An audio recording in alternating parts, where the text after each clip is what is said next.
The next piece is about the trust recession. So there was a recent article on LinkedIn from Shel Holtz, who shared a really nice framework around those looking at trust. And I wanted to share it here. So he says in his article that the data from Gallup, that only 21% of US employees strongly agree that they trust their organization's leadership. More recently, the Edelman Trust Barometer reported an unprecedented global decline in employee trust. And that's the first drop in the study's 26-year history. But I wanted to talk about his introduction to the Kano model, and it was developed by Professor Noriaki Kano in the 1980s. I've picked all the words I can't really say today, haven't I? And it's a framework used to analyse and prioritise customer needs based on their impact on satisfaction.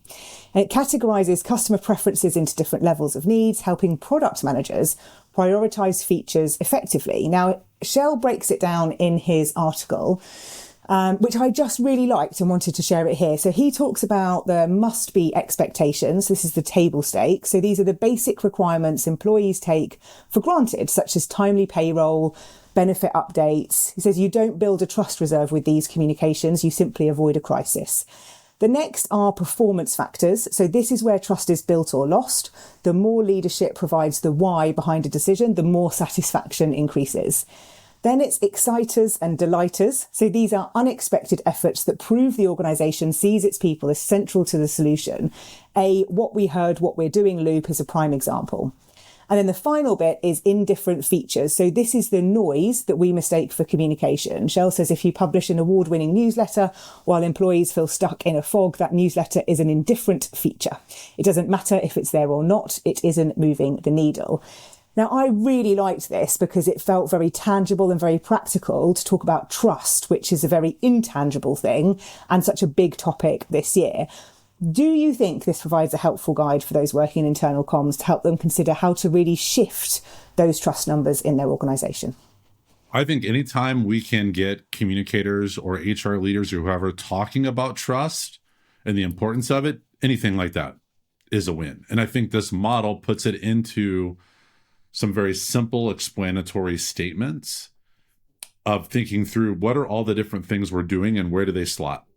Where do they fit? What value are they bringing? So yeah, when we talk about trust, I think people using the word basically like you trust that payroll is going to hit on the 15th and the 30th. Yeah. That's not part of trust. That might be a baseline part of it, but that's not what you say like you trust your leaders is different than saying I trust that I'm going to get paid. Yeah. Or not. I have worked at some startups in the past where you wonder on the 15th or 30th if that payroll is going to hit back in the day. But that's part of the risk. But you trust other aspects of it. So I think, calling out all those different layers, I think is helpful to think through what's the role that comms plays in these. And I think some of that is that exciter and delighter part. Like, how can we bring that and showcase that more in culture as it pertains to trust? Yeah.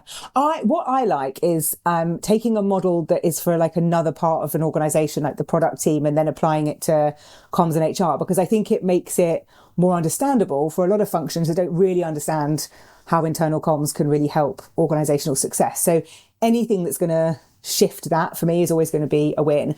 But I also think it helps you really think about what you're doing in internal comms. So are you spending a lot of time on indifferent features like that noise and that newsletter that's not doing anything?